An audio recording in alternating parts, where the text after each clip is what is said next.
안녕하세요. 30대 대표 공인중개사 디스커버리 잭도입니다.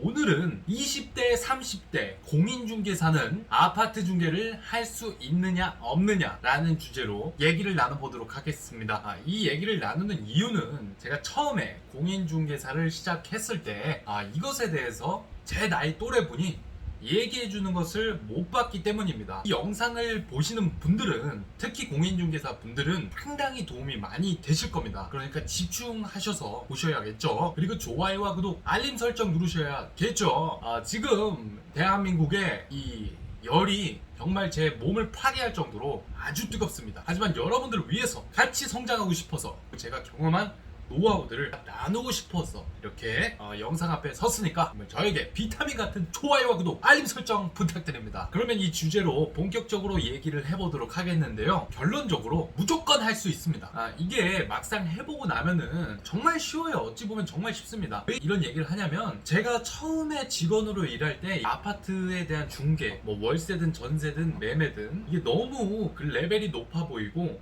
그때 제가 나이가 20대 중반에 접어든 나이였는데, 아파트를 거래하는 분들이 다 어른들, 그러니까 나이가 30대에서 50대 이렇게 이상 그런 분들이잖아요. 그러니까 저에 비해서는 굉장히 어르신 분들이 거래하는 이 중개구나.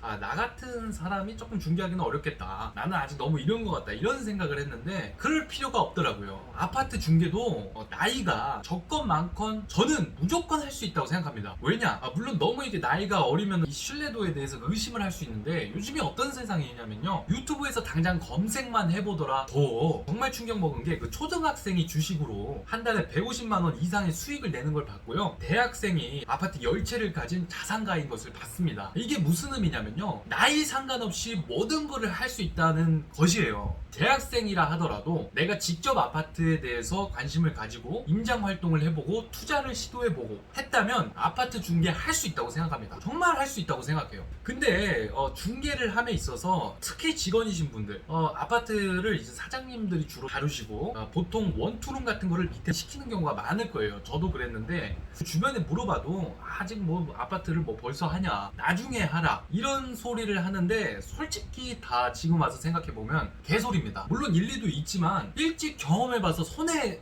볼 게 하나도 없어요. 좋으면 좋았지, 이게 뭐라도 부딪혀 봐야지 내가 성장을 합니다. 이 성장은요, 정말 나도 모르게 손톱처럼 자라나는 거라고 저는 생각하거든요. 저도 이 진짜로 직원으로 일할 때랑 지금이랑은 그 마인드 자체가 정말 다른 것 같아요. 이 남의 밑에서 어떤 한정된 월급을 받아서 일하는 거랑, 그리고 내가 직접 차려서 정말 주인의 마인드로 정말 내 거를 운영하는 마음으로 일하는 거랑은 이 마인드가 천지 차이인데, 이 아파트에 대한 부분도 마찬가지입니다. 제가 아파트에 대한 이 중개를 시작하게 된 계기가, 내 집 마련을 하기 위해서 임장을 다니고 좀 아파트 매매에 대해서 관심을 가지기 시작하면서 이 아파트 중개를 하게 됐어요. 정말 신기한 게, 저도 아직 무주택자입니다. 저도 아직 찾으러 다니는데도 불구하고 손님들이 그래도 너무 감사하게도 정말 마음이 잘 통하고, 그 분이 어떤 심정으로 이 아파트를 지금 구하는지 저는 직접 구하면서 겪어봤으니까, 이 마음이 통하니까 거기에 있어서 마음이 열리고 맡겨주시더라고요.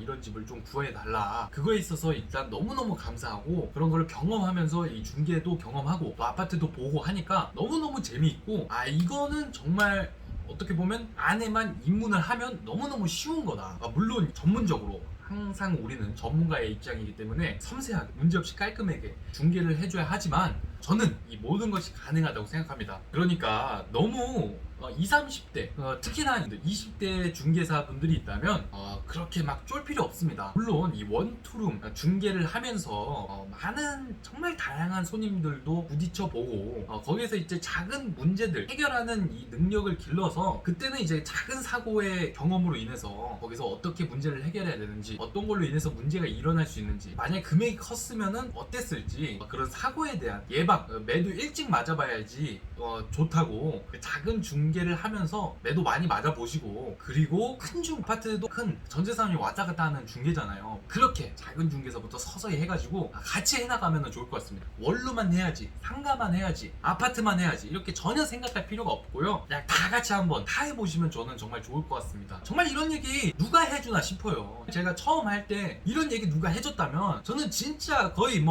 구두를 혓바닥으로 핥으면서 저를 그냥 월요일부터 금요일까지 거의 10,000번을 그분한테 했을 겁니다. 그런데 사람이란 게 사실은 자기가 정말 피같이 얻은 노하우는 절대로 공짜로 알려주지 않아요. 어떤 대가를 받고 알려주거나 그러지. 하지만 저는 여러분들께 이렇게 정말 어떻게 보면은 저도 배울 것이 많고 할 게 많은 중개사지만 저는 모두 알려드리잖아요. 그러니까 같이 성장했으면 좋겠습니다. 성장하고 싶은 분들이 함께 얘기들을 공유하면서 내가 어떤 것들을 해내고 있는지, 그리고 어디까지 가능했는지, 거기서 어떤 시행착오가 있었는지 공유하면 너무 좋을 것 같아요. 이 집스커버리가 고객님들의 집을 구해주는 채널이지만 내가 또 성장해야지 그 성장에서 좀 기가 막힌 재미가 있지 않나 이런 생각이 들어서 이렇게 찍고요. 어쨌든 결론은 20대 30대 아파트 중개를 할 수 있냐 없느냐, 정답은 할 수 있다, 무조건적으로 생각합니다. 안 된다고 자꾸 말하는 사람 주변에 있으면요, 그냥 행동으로 실천해서 그냥 그 행동력으로 귀싸대기를 때려버리세요. 그럼 아무 말도 못하고 그냥 사람 닥치고 있게 이렇게 해주시고, 이렇게 우리는 그냥 결과로 보여주면 되고 행동으로 보여주면 됩니다. 어쨌든 전국의 공인중개사 분들, 그리고 예비 공인중개사 분들 영상을 보고 힘내셨으면 좋겠고요. 또 중개업에 대한 정말 재밌는 얘기들로 가끔씩 다가서도록 하겠습니다. 또 궁금하신 점 있으시면 언제든지 댓글 달아주시고요. 오늘도 좋은 하루 보내시고 감사합니다.